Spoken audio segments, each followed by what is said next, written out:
One of the CIA's greatest spies, Dmitry Polyakov, is caught by the KGB and strip-searched. His head is held in an arm lock to prevent him taking poison.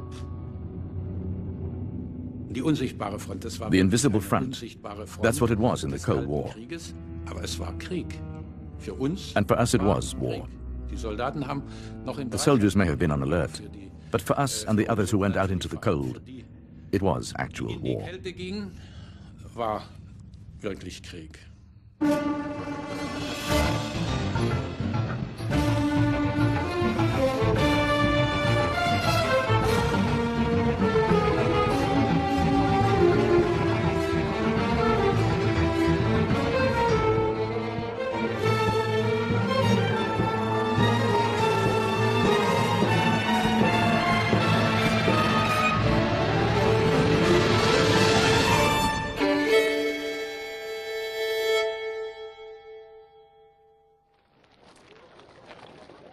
Dawn on the 16th of July, 1945.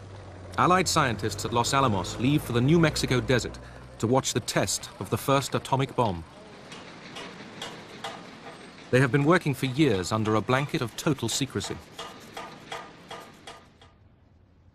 Ted Hall, at 19, was the youngest scientist on the project. I was there, or at least I was there in a truck or lorry some distance away. It was considered to be a safe distance away. I can't remember if there was any signal circulated that the test was about to be made, but anyway, the damn thing went off. And it was a rather awesome sight.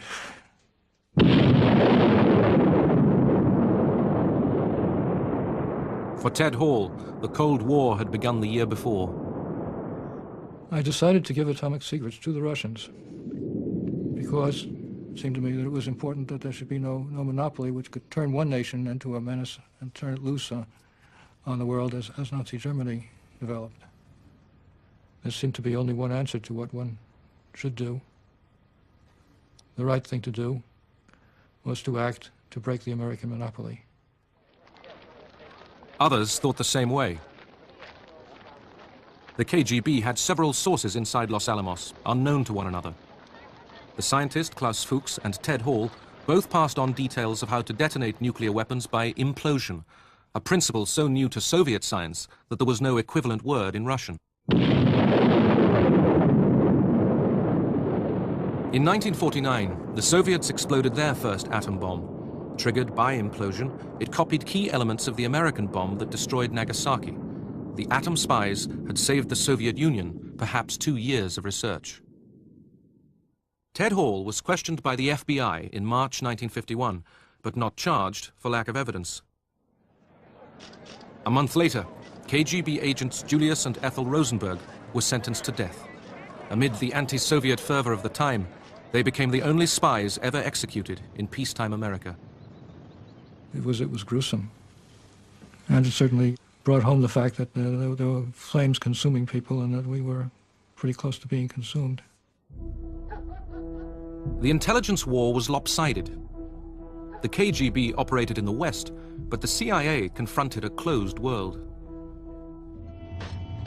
Trains crossing the Finnish border into Russia were sealed by steel shutters. The United States faced a long famine of information. This lack of understanding of how the Soviet system functioned would dog us in CIA throughout the entire Cold War, whether it was the Soviet Union itself or the carbon copies of the Soviet Union in East Germany and in Cuba, you name it. Most early infiltration operations into the Soviet Union were doomed from the start.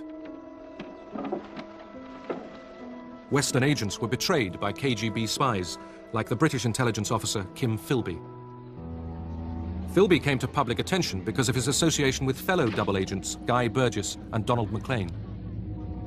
Philby, on the right, holds a press conference to deny charges that he was involved in the disappearance of Burgess and MacLean. Well, if there was a third man, were you in fact the third man? No, I was not. You think there was one? No comment. Well, Mr. Philby, the disappearance of Burgess and MacLean is almost as much of a mystery today as it was when they went away about 4 years ago or more. Can you shed any light on it at all? No, I can't. Philby told us a lot about those missions. He told us about the numbers of people. He told us about the coordinates, where and how the operations would be carried out, whether they would be parachuted in or sent in by sea. Those areas were, of course, surrounded by Soviet counterintelligence, and they were caught. The normal routine was that the agents were interrogated. Some were very hostile and kept silent. In doing so, they signed their own death warrants. In 1953, Soviet émigré Mikhail Kudryavtsev parachuted into Russia to spy for the CIA. After we were dropped in, we were tied up and taken off to the KGB. When the investigator from Moscow arrived, and he arrived suspiciously quickly by nightfall, I got the impression that they had been waiting for us, that somehow the KGB knew we were coming. Kudryavtsev saved his life by telling the KGB everything and agreeing to parrot a prepared statement at this heavily stage-managed press conference. This is me. Before we spoke at that conference, we were given scripts that we had 2 days to learn by heart. Kudryavtsev told the world of his great error in ever thinking ill of the Soviet Union, let alone trying to topple it. It was hard for me to say those things. Very hard. But I had to do it, in order not to be taken back to the Lubyanka. You begin to believe that this was a service that really had enormous coverage and that everything we did, not a sparrow could fall without this enormous KGB finding out about it. Because in terms of our own individual experiences, we know, or we knew, that the operations we were involved in had been betrayed by people like Kim Philby. The KGB put vast arrays of captured CIA equipment on show. The West had suffered failure abroad and betrayal at home. It was back to the drawing board. The Korean War provided further blows to the CIA's self-confidence, highlighting gaps in forecasting and assessment. The CIA was wrong about the start of the war. They were wrong about the Chinese involvement and intervention in the war, and they were wrong about the capabilities of the North Korean forces. I think the Korean War, in terms of its intelligence failures, left a lot of lessons for the policy community and the intelligence community. And one of those lessons was that, indeed, we would have to get better technical intelligence and make more of a commitment to signals intelligence and communications intelligence.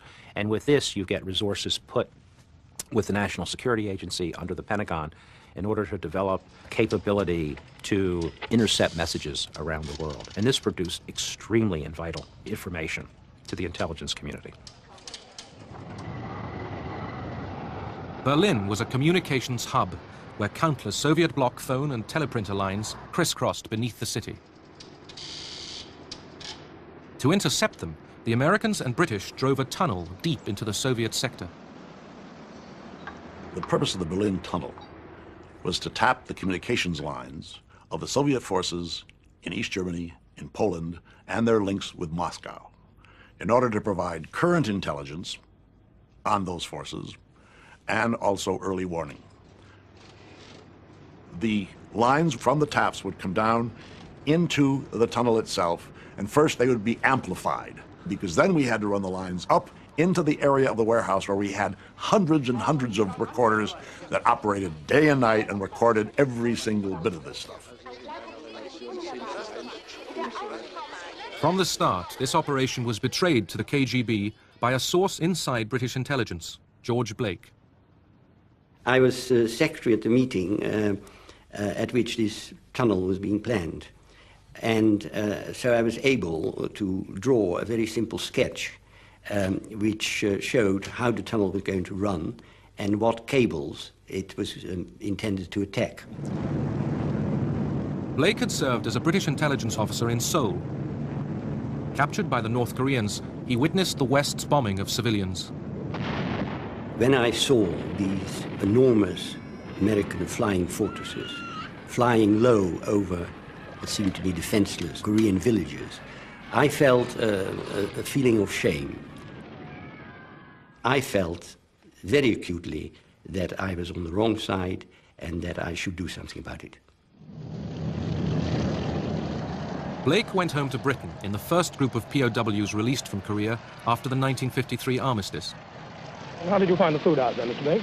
Well, the food was adequate, but very monotonous.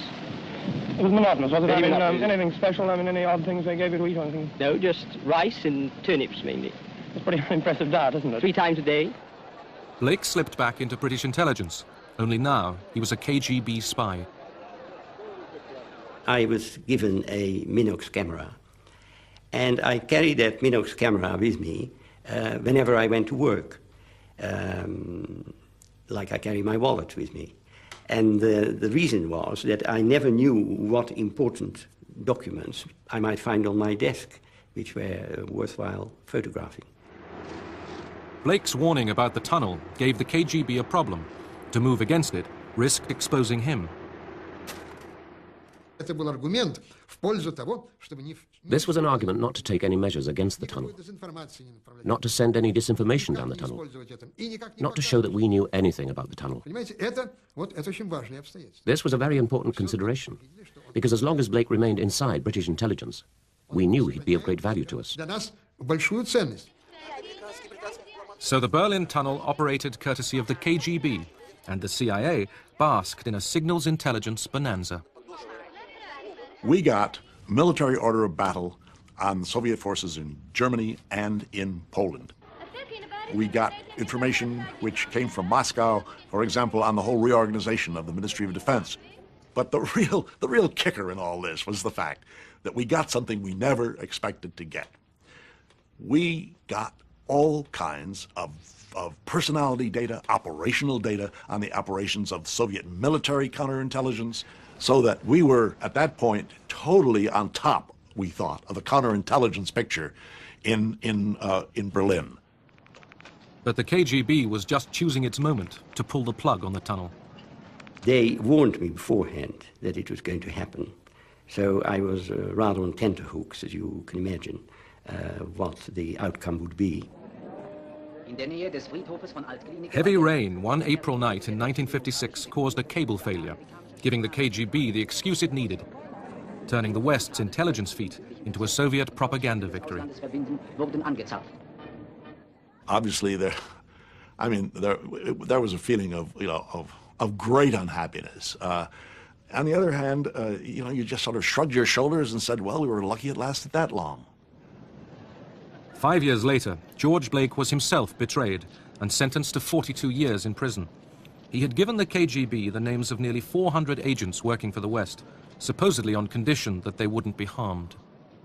During my trial, which was held in camera, so everything could be said there was no mention at all, it wasn't part of the prosecution's case, that I had been responsible for the death of any number of agents.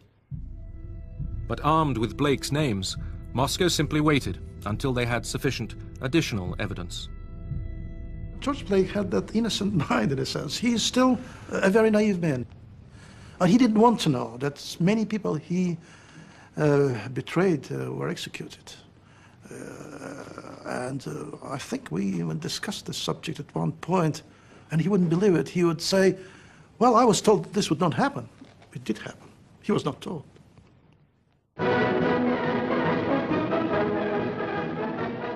As the Cold War intensified through the 1950s, pressure on the CIA increased. The West was desperate for detail about the size and strength of Soviet forces, glimpsed and photographed at Moscow air shows or May Day parades. It was the Soviet missile force which worried the CIA most, and about which they knew the least. There was limited human intelligence about missile deployments in the Soviet Union. There were some communications intelligence which would suggest that this facility or this town may be involved in missile activities because of communications with known missile sites. But what we were missing was any firm, hard evidence of actual deployment of missiles. From 1956, American technical superiority started providing answers.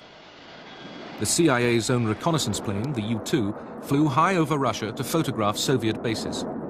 But in 4 years of searching, found no operational intercontinental ballistic missile launch sites. Then in 1960, the Americans successfully launched a satellite fitted with a camera. After 17 orbits, the film capsule was ejected, caught mid-air, and brought back to Earth for analysis. A subsequent flight confirmed the existence of just one Soviet ICBM launch site. The rest of the puzzle's pieces were provided by perhaps the greatest spy of the Cold War. This is a photograph of Oleg Penkovsky, colonel in the Red Army, with all of his medals which he earned during World War II. A handsome soldier and a great American patriot. This photograph was taken in a hotel in London in April 1961 after one of our meetings, where Oleg Penkovsky on the left, me on the right, enjoying a small glass of wine. Penkovsky provided further reassurances about the limitations of Soviet power. While they were still a serious threat, no question about it, they were strong militarily, absolutely strong militarily, but they were not as strong as our estimators had felt. And he helped us bring it down to the level where they really were. They were not 10 feet tall, they were about my size, 6'2". Penkovsky revealed the Soviets' lack of atomic warheads and their problems with guidance systems. He acted out of resentment that his career in military intelligence had stalled, but also out of fear that Khrushchev's adventurism would bring disaster on the world. Khrushchev told Kennedy, "I want peace, but if you want war, that is your problem." But Penkovsky told the CIA that Khrushchev was bluffing. Kennedy should be firm, he said. Khrushchev is not going to fire any rockets. He is not ready for any war. If you can get into the mind of the Khrushchevs of the world, then you've got a weapon that no technical amount of information can give you. And this is what Penkovsky was able to give us. Penkovsky's information was critical to the United States during the 1962 Cuban Missile Crisis. U-2 photographs revealed the presence on Cuba of Soviet missiles, for which Penkovsky had already handed over the operating manuals. With the world closer to nuclear conflict than at any time in the Cold War, intelligence experts were summoned to the White House to brief President Kennedy. First question the president asked was, how long before they can fire those missiles? And Art Lendahl said, well, Mr. Graybeal is the missile expert, so it turned to me. I stood up behind the president, McNamara and Rusk, and for the next probably 5 to 10 minutes, I fired one question after the other. In answer to the president's question, how long can they fire these missiles, I relied primarily on the combination of intelligence sources, but mainly Penkovsky's information, which told us how these missiles operated in the field. The CIA assessment is said to have bought the president 3 precious days breathing space. Ironically, Penkovsky himself was now under KGB surveillance. The last time Joe Bulick had seen him was in Paris. I never had the feeling that he was in danger. Otherwise, I would have insisted that he stay. In fact, forced him if I had to kidnap him. But I never really had the feeling that he was, at that time, at our last meeting in Paris, I never felt that he was in danger. Back in Moscow, Penkovsky sent what seemed like a routine message. We'd gotten a signal from Penkovsky that a dead drop was loaded. And when we sent Dick Jacobs to service that dead drop, he was arrested. And as soon as that happened, we knew the case was over. He was dead. And then Penkovsky was in the hands of the KGB. Boom. Расскажите о начале вашей преступной деятельности. В ноябре 1960 года я решил войти в контакт с американской разведкой, для чего я подготовил письмо, в котором высказал эту свою просьбу и желание начать со мной работу. The chief KGB interrogator was Alexander Zagvozdin. We questioned him not once, not 10 or 20 times, but perhaps 100 times. He realized that his actions were punishable by death. And he used to ask me, will I be executed? I never said he wouldn't. I never said he wouldn't be executed. I used to say one thing. Only if you confess everything and repent fully can you hope for mercy. That's probably why Penkovsky's life was not spared. He didn't confess everything. I know for sure that Penkovsky was shot. I can't tell you anything else. I know his body was cremated. I don't know any more, and I'm not interested. Not all spies wound up famous. These are the home movies of Galina and Mikhail Fyodorov, KGB officers who operated under deep cover for 20 years.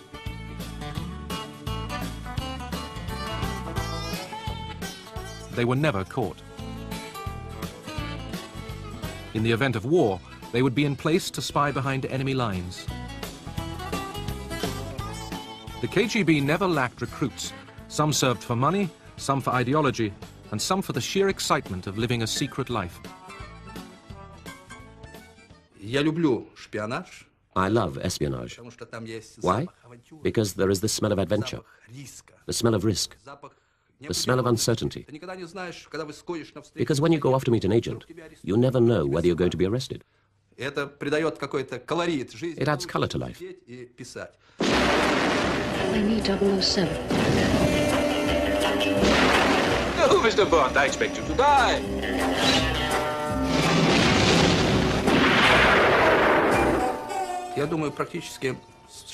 Spy mania in London started about the time I arrived. In 1961, we used to be asked everywhere. We were very popular. We would be invited to private parties, and the attitude towards us was good. But as the 60s went on, there were those big disasters with Blake and the other KGB spies. And you had the Profumo scandal with the prostitute, Christine Keeler. That shook Britain up a bit. After that, when I turned up somewhere, people would ask, "Are you a spy?" So I'd say, "Of course I'm a spy." Western governments grew weary of the huge KGB presence in their midst. In 1971, the British expelled 105 Soviet intelligence officers, identified by a defector. Technology increasingly assumed the burden of spying. Satellites could now intercept radio communications and data from test launches of the opposition's missiles. Film taken in space no longer even had to be returned to Earth. The satellite would take the picture of the sky, and this image could be beamed back to an analyst at his desk in the United States who could actually see what was happening in the international arena without leaving his desk. Here lay the greatest intelligence successes of the Cold War. Through photography and electronic eavesdropping, each side received huge flows of information, often too much for the analysts to handle. Technological spying even played a part in helping the superpowers edge towards peace. The technical systems were almost essential to our arms control process. We learned just all kinds of things about Russian military systems from the photographs and from the electronic listening. At one point when we were negotiating the SALT II arms control treaty, I had to go to the Senate and say, if you ratify this treaty, this is how closely I can monitor it and check on whether they are complying with the terms of the treaty. Despite a fleet of spy ships, listening posts worldwide, and Sputniks overhead, Soviet technical intelligence lagged behind the West. Even so, they claimed to have cracked the ciphers of over 60 countries, obtaining many codes by theft and blackmail. Soviet technical intelligence was far inferior to Soviet human intelligence. The Soviets were extremely good at persuasive tactics, which would ultimately bring many people into their ideological embrace. KGB spying methods spread beyond superpower conflict. routine surveillance of ordinary citizens by the East German secret police, or Stasi. The Stasi inhabited a moral world of its own. Interrogations were routinely filmed. And they had cameras everywhere.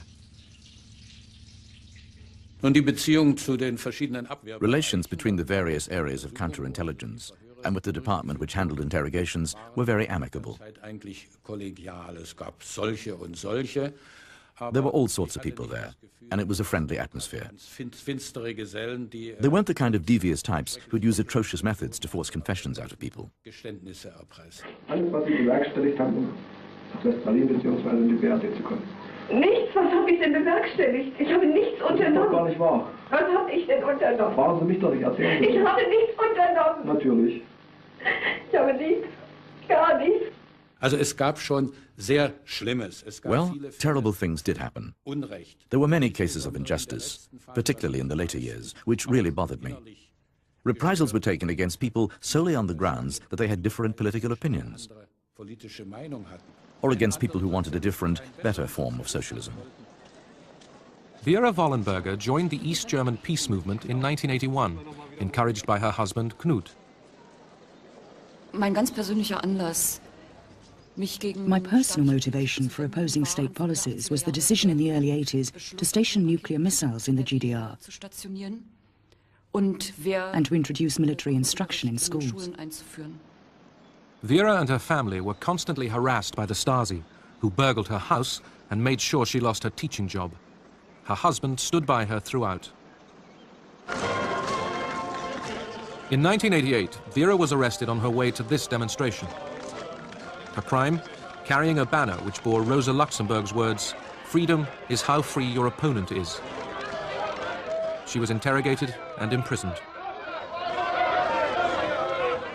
In 1991, after the collapse of the GDR, Vera got access to her Stasi file, in which she learned that the main informer against her had been her own husband. I can't really say how I felt. It was such an extreme situation, rather as if one had died for a moment and then returned to life.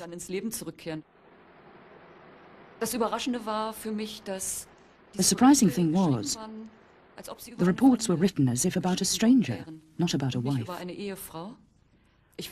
To him, I was an enemy of the state, and he had done everything to fight me, the enemy. Some enemies of the state received more drastic treatment. In 1978, Bulgarian intelligence asked the KGB to help them kill the émigré writer and broadcaster Georgy Markov. Markov was murdered at a London bus stop by a stranger who accidentally prodded him with the tip of an umbrella. The Bulgarians were given a choice of weapons, and finally they picked up this umbrella as a cover to shoot the man with a poisoned pellet. It was not supposed to be uncovered because the pellet would dissolve in his body within 24 hours, if I recall correctly. I did not conceive, I did not plan, I was not involved in any execution, but I was aware. And I always say that knowledge does not imply misdeed, does it? Do you suppose I would go to the United States or UK and announce publicly? I would hang myself. The temptation was always there for the spy masters to earn favor from the leadership, whether by covert action or just slanting a routine report. When we draw up reports, of course we dramatize those bits which pointed out the threat to the Soviet Union. By emphasizing the right things, I'd ensure that my report would go straight to the top, to the Politburo. If the report was dull and boring, it would just get filed away. This was the problem with all suppliers of information. We tailor it to get a high rating from Moscow. But did it matter if spies skewed their reports? How much did political leaders heed their intelligence services? I would argue that we probably exaggerate the significance of intelligence. Once policymakers decide on a course, I don't think correct intelligence or incorrect intelligence is going to bring any great changes in that course.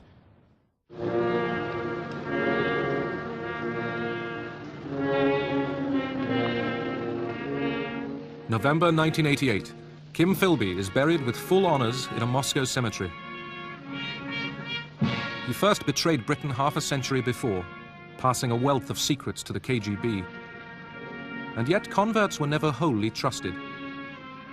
To the end, the KGB opened his mail and bugged his phone. It seemed as if the age of the spy was over. In fact, throughout the 80s, the CIA had been carefully establishing agents within Soviet intelligence and defense circles. Precious sources, like avionics expert Adolf Tolkachev, seen here on his way to a meeting in Moscow with his CIA contact. The KGB suddenly started to arrest the CIA's most important Soviet spies. In 1985, we began to lose cases, by which I mean Soviet officials working for us, and some of them disappeared.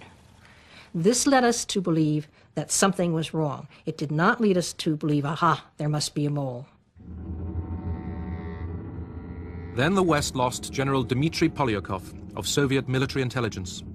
Polyakov had retired after 18 years of spying when the KGB pounced. He had been recruited while at the United Nations in New York. Polyakov returned to Europe in 1962 on the Queen Elizabeth. His picture was taken by the ship's photographer at the captain's dinner. Seated just a few tables away, the FBI man who recruited him, John Mabey. He said, I'm dissatisfied with the way things are in the Soviet Union. The government does not look out for the people. They're headed on a course of war with the United States, and they can't possibly win it. And the only people that are going to suffer out of this are the Russian people. We met on the Queen Elizabeth every day that it was at sea, sometimes twice a day. We reviewed literally thousands of pictures of Soviets who had been in the United States or stationed around the world. And he identified a number of them by picture and by name. Polyakov was our crown jewel. He worked for us for so many years, and he achieved such a rank that rather than us looking at an organization through the eyes of one of our sources, looking at that organization from the bottom up, with Polyakov, eventually we were able to look at that organization, the GRU, his organization, from the top down, as well as look at the KGB and the Soviet Ministry of Foreign Affairs and the Communist Party apparatus. In 1991, Sandy Grimes joined the team investigating the CIA's agent losses. In charge, Jean Vertefeuille, now suspicious there was a KGB mole in their ranks. Trying to pin down a counterintelligence case when you're looking for a mole is always a very difficult and long-term job. When we compiled a list of how many people could have done it, we came up with 198 people. The mole hunt took 3 years, homing in on CIA counterintelligence officer Aldrich Ames. The FBI filmed him secretly in Bogota in 1993. I was walking up and down, wondering what had happened to my KGB contact, who had been there an hour earlier. I was reasonably alert, but I didn't see the surveillance. And I suppose it was frustrating for the FBI because they were scared to death of me seeing surveillance. So they had to stay way back. As a result, they never saw me doing anything. They had no evidence of any operational activity on my part. The FBI staked out Ames's house and tapped his phones. The breakthrough had come from CIA analysis of his bank statements.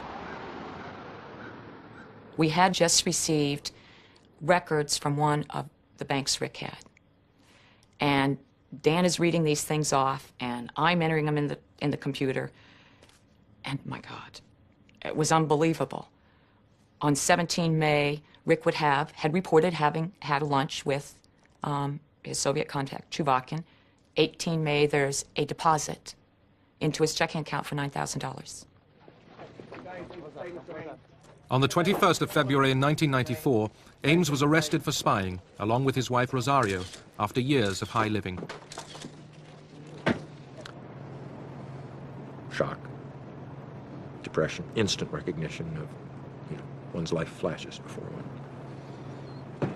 A sense of things coming to an end, but no sense of relief. It's much more painful than that. In April 1985, Aldrich Ames had walked into the Soviet embassy in Washington and started selling secrets to the KGB. They paid him a total of $2.7 million. Well, the reasons that I did what I did in April of 1985 were personal, banal, and amounted really to kind of greed and folly. Simple as that. I attribute it heavily to Rosario. She was the one who was interested in spending money and who liked to live high on the hog. And I think he wanted sort of to buy her love, and the way to buy her love was to get her expensive things. Ames had no illusions about the real price of his treachery. I knew quite well when I gave the names of our agents in the Soviet Union that I was exposing them to the full machinery of counter-espionage and the law and prosecution and capital punishment, certainly in the case of KGB and GRU officers. Obviously, these folks I knew would have to answer for what they'd done.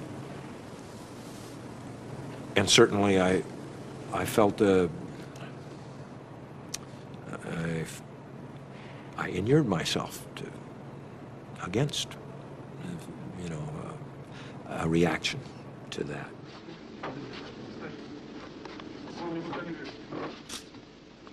Dmitry Polyakov was one of the 25 agents betrayed by Ames. 10 were executed and 1 committed suicide. 1 alone was smuggled to safety by the British Secret Service. I was seized by the KGB in May 1985. I was put under house arrest, but I managed to escape in July, alive, well, and safe. I was lucky. The others were shot in the dungeons of some KGB prison after long months of continuous threats and interrogations. They lost everything: family, children, work, and then their lives. They spent a year, 2 years, or in the case of General Polyakov, nearly 3 years, expecting to die at any minute. Polyakov was tried in secret, critical of the Soviet leadership to the end. He had given the West precious information on Soviet missiles, nuclear strategy, chemical and biological warfare.